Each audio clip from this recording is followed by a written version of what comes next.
I'm back again. I don't really know where this is going to take me today. I started journaling and they're here.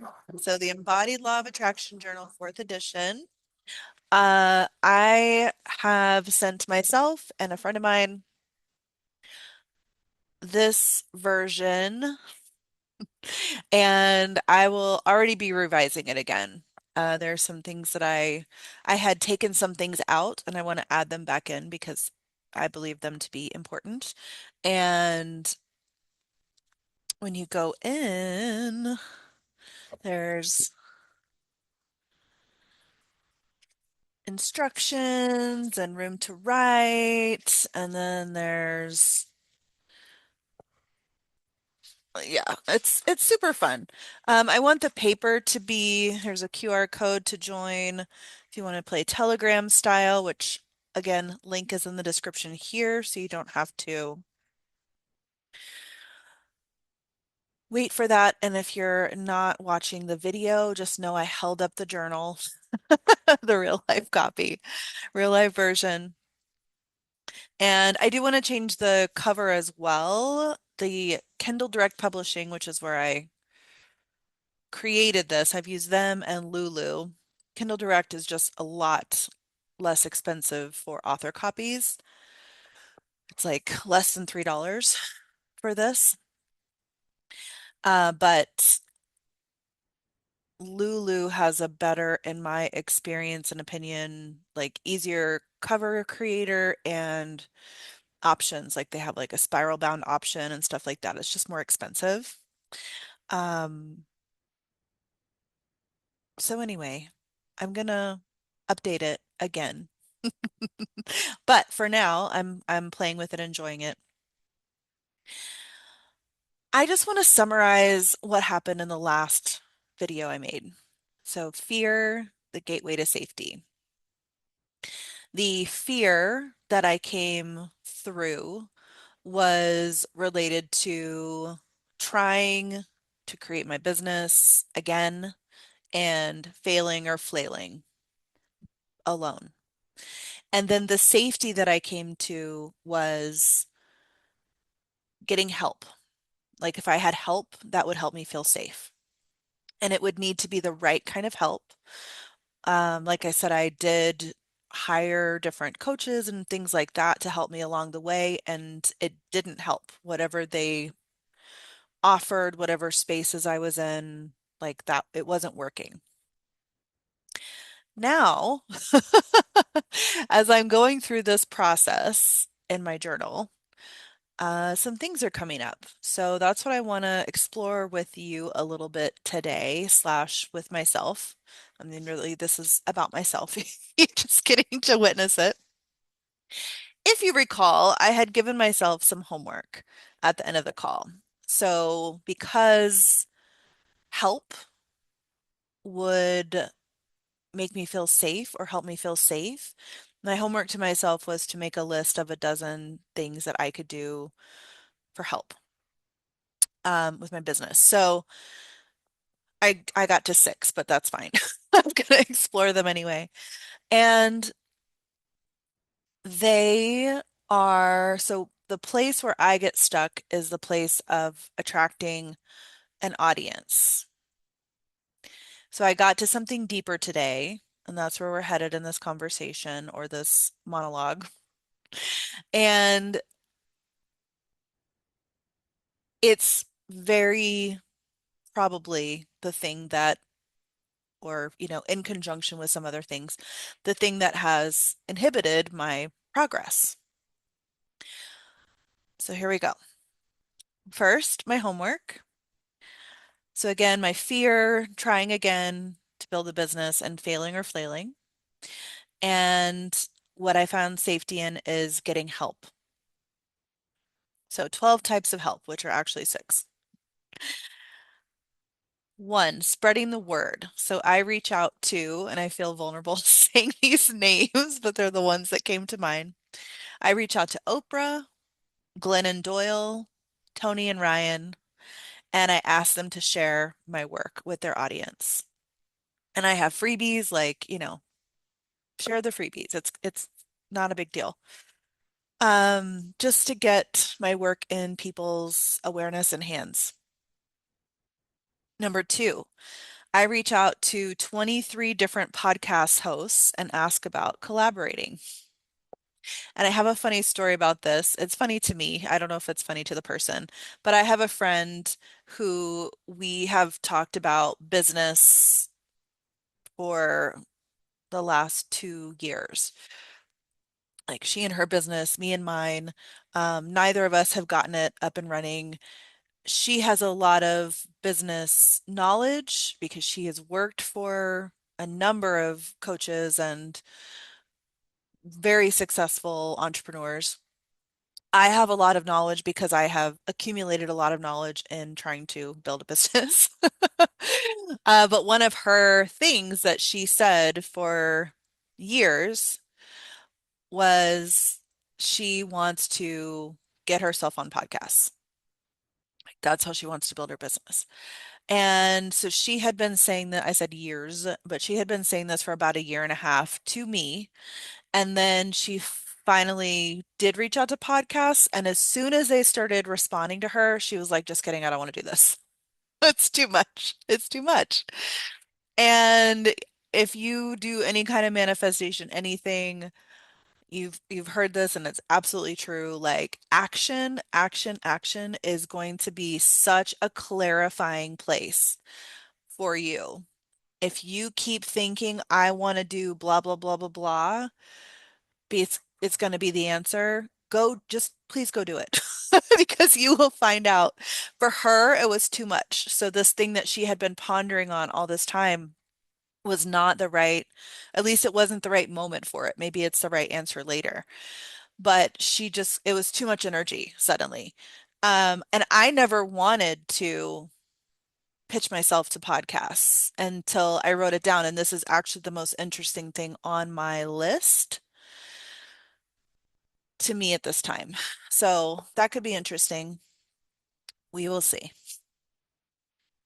All right. I reach out to 23 different podcast hosts and ask about collaborating.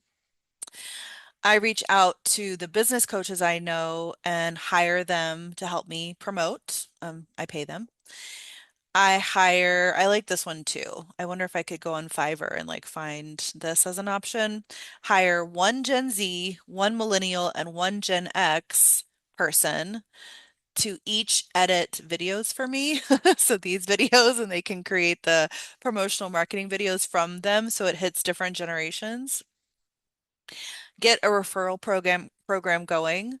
I have been in other people's spaces who have incredible like referral and word of mouth systems set up to spread the word. I would need these later ones are like I would need people in my spaces in order for these to be effective. And I hire someone to help me write hooks. So I actually do edit my own videos. I think I'm okay at it. I'm sure there are people who could be significantly better. But writing a hook that would like get somebody to watch it is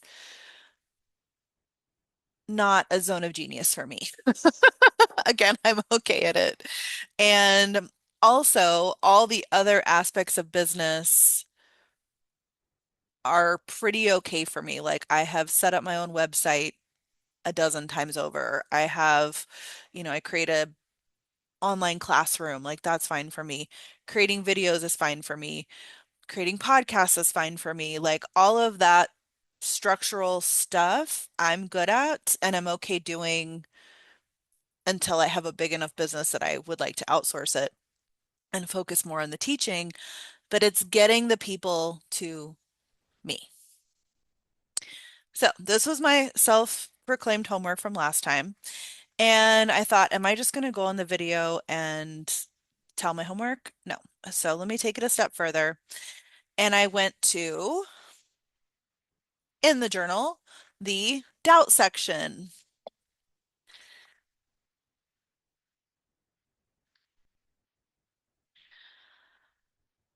So doubt shows up when you don't have enough information, experience, or support to be sure or confident. And that's okay because new territory means brand new information, experience, and support. Now, the thing about taking one desire through this journal is each step reveals new sub information. So instead of just going to doubt and like starting back with doubting the ability to create my own business, I'm going to use what I just listed for the fear section. So what do I have doubts about? Well, let me tell you. So if I went point by point here with the things I wrote down. So spreading the word, reaching out to Oprah, Glennon Doyle, Tony, and Ryan. I have doubts that they would actually do it. I have doubts that they like what, so let me ask these in questions instead of just saying I have doubts. What like one, would they ever see my request? That's the first question. Two, if they saw my request, would they dismiss it as like not in their purview or not that interesting? Who am I? You know, I know that I have the experience. I know that I have the people who go through my work have incredible results. I mean, I have a friend right now, she did the stability accelerator and like her life opened and now she's like in a complete revolution in her work life and she's telling me about it and it is fiery as fuck. Like it is, but her boundaries are reestablished. Like she is not taking shit from somebody she was taking shit from for a long time. And it's amazing. It's amazing. So that's the kind of thing that changes. That's the kind of thing that happens. When I did my money manifestation group in 2023, uh, one of the women who took it, she had been kind of in the same thing with her family. Like they were taking advantage of her, talking shit about her behind her back all the time. And we've never said the word boundary in the class. Like that was never a focus of our work. But you start to see the patterns you play out on your own. Like they just become clear and you're like, what the fuck? And she put up a boundary. She was like, no, I'm not going to keep coming and like helping you out with this stuff and then be treated terribly for it.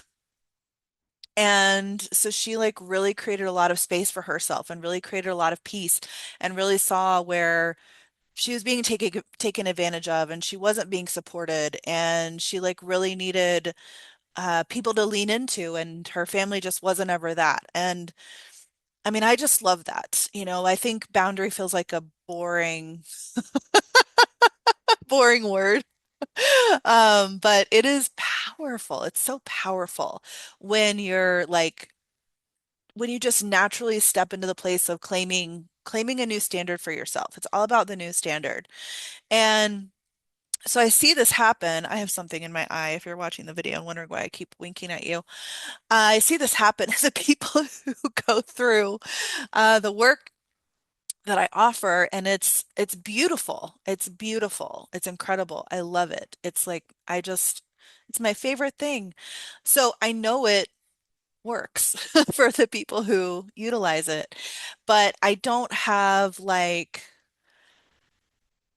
I mean, maybe on paper I do. If you looked at my resume, you would see that I have the credentials, but I don't have the current incarnation of the work that I do. I don't have like a following of that. And so would these people, these famous big audience people, uh, be like, who is this bitch? I don't, who is she? I reach out to 23 different podcast hosts and ask about collaborating. So who would I reach out to? And that could be an easy fix. Like I know there are many YouTubers, coaches, things like that, that intentionally have their business structure set up where they'll collaborate with people and anybody who signs up for like the next thing that the person is promoting, they get a cut. So that's an established business practice, but I don't know who those people are. And I don't, so that would take some research, which again, that wouldn't be too hard. But then the deeper level of research would be like, is their work similar enough to mine for me to be on their show? Also, would I stumble and fumble on their podcast? Obviously, I can just talk. I don't know the structure of like if somebody invited me on, do they tell me the questions ahead of time? Do they just have a conversation with me? And is like I'm a Taurus, so I'm an earth person. I'm fixed earth. And so my like knowledge and information is kinesthetic. And it takes some churning sometimes to get it into my verbal world. So just because I know something doesn't always mean that it's accessible verbally right away. I'm definitely the person who's like, oh, I should have said this, you know? So like, would I struggle with that? Would I know the questions ahead of time? Or would it be more spontaneous? So these are actual things I could get answers to. But they're things I don't know, and they're things that create doubt. I reach out to the business coaches I know and hire them to help me promote my services. So my doubt here is based on my previous experience. What coach or coaches offer something that I haven't already done and tried and like didn't work? This is just true for me in general, when I hear the same thing over and over, my brain's like, okay, that's enough. Like I need to hear it a different way. I need a different word. I need to come at it from another angle. So when I hear coaches just say the same thing over and over, I like shut down. I'm like, look, I've heard that and it hasn't worked. Give me something else. Give me something else. I hire a Gen Z, Millennial, and Gen X to edit my videos. What would be my doubts there? I mean, that one seems like I could do that easily. Would I find a good person right away? How much does it cost? What would be the arrangement? Do we need to have a lawyer involved to make sure they're not stealing my videos? Because I mean, who wouldn't want to keep this video for themselves? Duh. It's so good. Yeah, so would I need a lawyer? How many people would I need to go through to find the ones that I like? How long would it take to see if people are responding to the videos that they edit?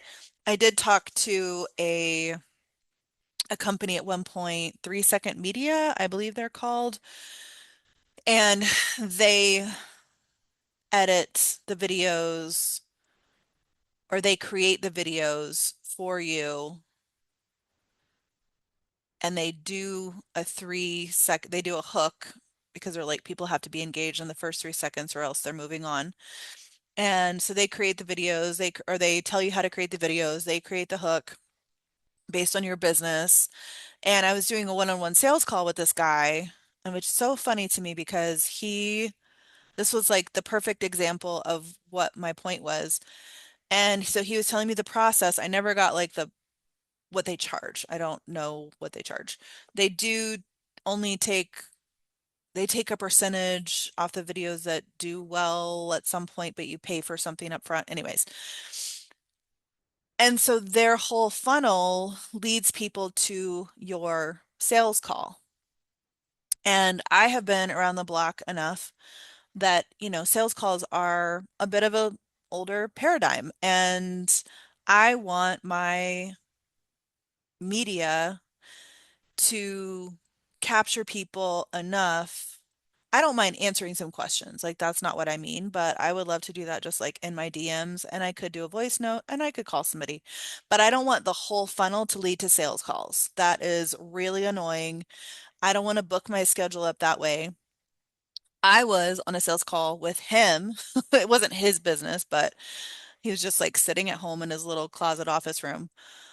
And my whole point was this is a waste of my time to like get on sales calls with people and not know if they're going to buy. Like I would like it to be clear enough. The people I know who market well make it clear enough that a sales call is not required to get somebody in the room. Required. Like I said, I'm open to talking to somebody if they have questions, but I don't want that to be a required step. So their whole funnel led to me having to be on sales calls. And I was like, I don't want that. I want them to be able to just sign up instead of have to get on a call with me. And this guy was unbendable. He would not, he was like, well, that's ridiculous. Everybody does sales calls. And I'm like, no, they don't. Not a single person that I follow does sales calls regularly, unless it's like a high level 5-figure program. And anyway, he canceled the call. He was like, "Okay, well, this isn't going to work." And I'm like, "Great." And I got off the phone and like I said, it was just a perfect example out like us on the call together was a perfect example of why it's such a waste of time. Like I don't want to set aside an hour, a chunk of time, an hour of time for every person who might be in my program and not know if they're going to sign up. And now I've just like wasted that hour. Like that is tedious. That is exhausting. And proof positive, he just spent an hour with me and it didn't end in a sale. And it was more frustrating than anything. So hire somebody. This is where I was. I got lost in my story. Hire someone to help me write hooks. So they write hooks and everything else about the system on paper, at least. Obviously, there was a mismatch with me and the sales guy. But everything else in their system on paper was what I wanted. Like, this is like, tell me, they're like, we tell you the videos to record, the angle to do it from, how long it should be. And it was basically a lot of B-roll. I'm not really, I'm kind of past that moment. But at the time, I was like, yes, great. You guys create the videos, bring people into my world. And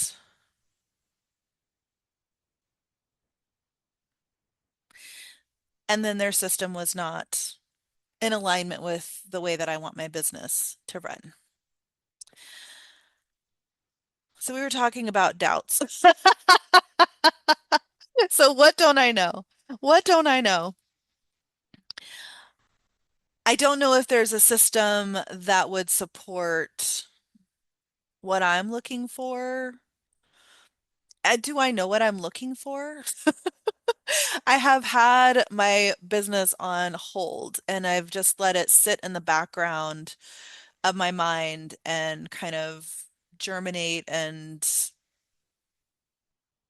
percolate and become soup until I know what I'm ready to do with it. And so I don't have a clear structure of like, oh yeah, this is what I want to be doing and this is the shape it takes and this is the specific help I need. But it's the getting the people in. That's the place for me. And so when I was doing this, I was like, okay, the loudest thing that kept playing out over and over was rejection. And I don't know if that was clear in me saying it to you, but the things that I said that were like just questions I could ask or things I could just research, those are not heavy emotional things. But feeling rejected, that's the place. And there's a feeling for me also of I have this idea that people are excited to see me go, like at the end of a relationship, that people are exhausted by me. That's the feeling I have. Oh, I'm laughing. Like it's an intense feeling. Um, so being rejected. And if I start pulling people in to my orbit that increases by significantly increases the opportunities for rejection at any point. And I would say the hardest type of rejection for me is when somebody knows me well and then they're tired of me and then I exhaust them. And, or that's my perception. I don't know if that's accurate, but that's my perception. And I wanted to go into something that is not in the journal that I want to add. This was never in the journal, but it is in other types of work that I do. And I'm not going to go through the process right now, but I do want to speak to it because I actually have to go to a red light session again. And this has happened a couple times when I've been doing this journal experience, which is coming up against limiting beliefs. So part of the emotional process in this is in itself opening these limited places, which is great.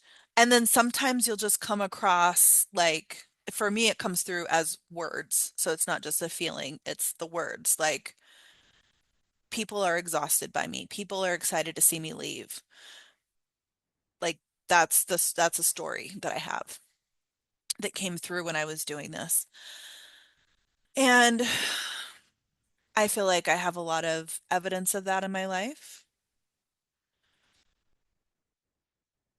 And I also intellectually am aware that that's not just the reality for people in general. Like, I know there are challenging people in the world who are incredibly well loved and incredibly well held. So, and I mean, I don't know that I'm totally that challenging. I'm mid-range, mid-range challenging maybe in my relationships. So the process is coming up against a limiting belief, first recognizing what it is. So, when you come across this, and then the second step is to float it. And that can be through questioning, like we've already done all these questions. So it is more of a mental thing, but it's like kind of pulling it apart, like it's limiting. It feels kind of like part of you, which is why you hold it, like it's just in there. So floating it kind of like helps separate it from you. And this could be it like through questioning it. And it could also be through showing yourself evidence of the opposite. Like, my mom loves when I visit her, and she is always excited for me to come back. And even when we exhaust each other, we still want to see each other and we still look forward to seeing each other. And the exhaustion is short-lived. And I was actually just reminded, not by a person, but recently, that it's actually short-lived, which I did know once upon a time when I was definitely a child. And now we just all say short-lived, but short-lived, it's short-lived.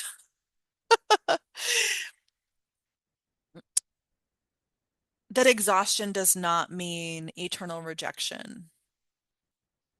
And like maybe exhaustion means like misunderstanding. And then maybe there's like another way through that that isn't just giving up and walking away.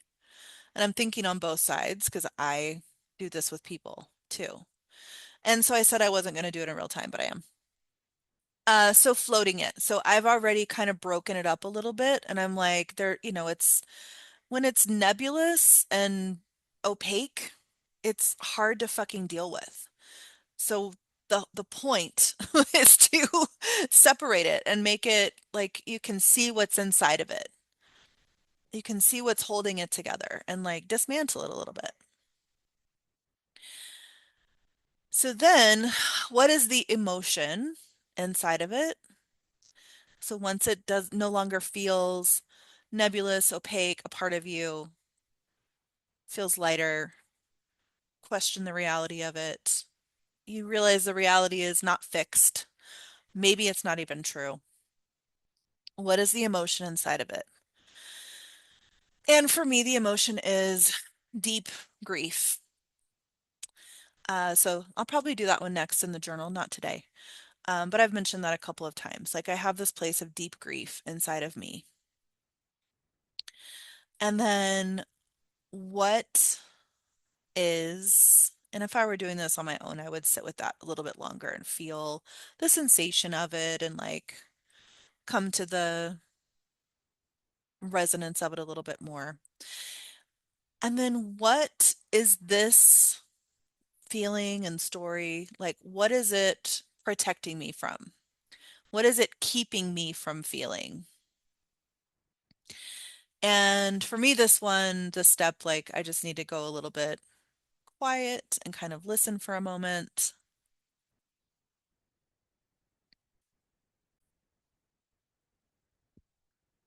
So, what came up was it's protecting me from my need for people, my need for acceptance, my need for love. And I do mean need, like at a human level. Because I have real experience of needing that and that person leaving.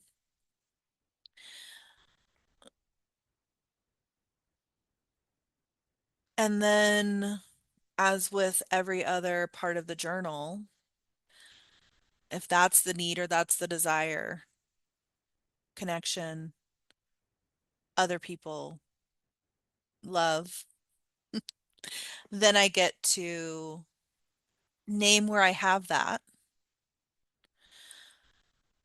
and or name where I can get that now. And I mean, I do have that. I do have love. I do have connection. I do have other people.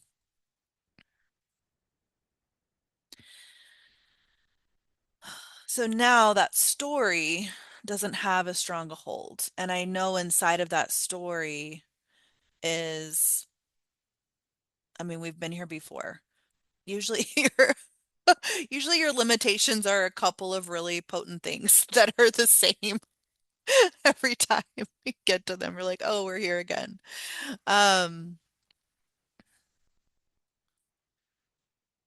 so that story has been protecting me from my need for connection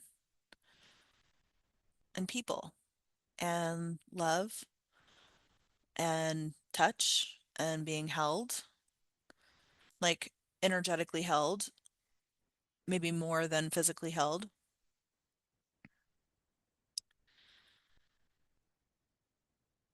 And so it has kept me from trying so as not to be rejected again. And then how does that relate to my desire, what we're here for today? Well,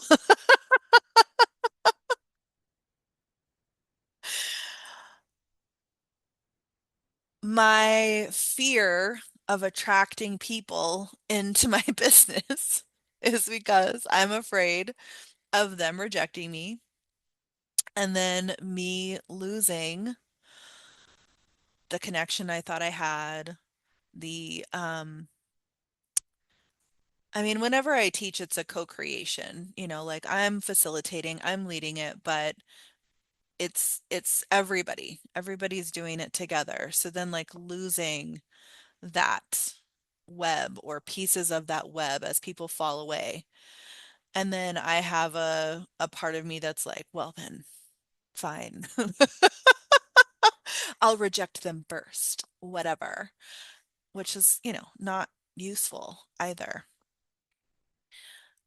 So I'm gonna leave that there for the moment. My teaching brain is wanting to reconnect everything, to say it for the camera, to say it for the audience, but I'm just going to let it be a blob right now. I'm just going to let it be a blob. That's what came through. I feel some tightness in my throat. I understand that my fear of having an audience is my fear is the same. It's the same fear. It's the fear of being abandoned. It's the fear of being rejected. And as I mentioned in one of the other calls, I'm an emotional, I want to say architect. That's not it. Authority. I'm an emotional authority.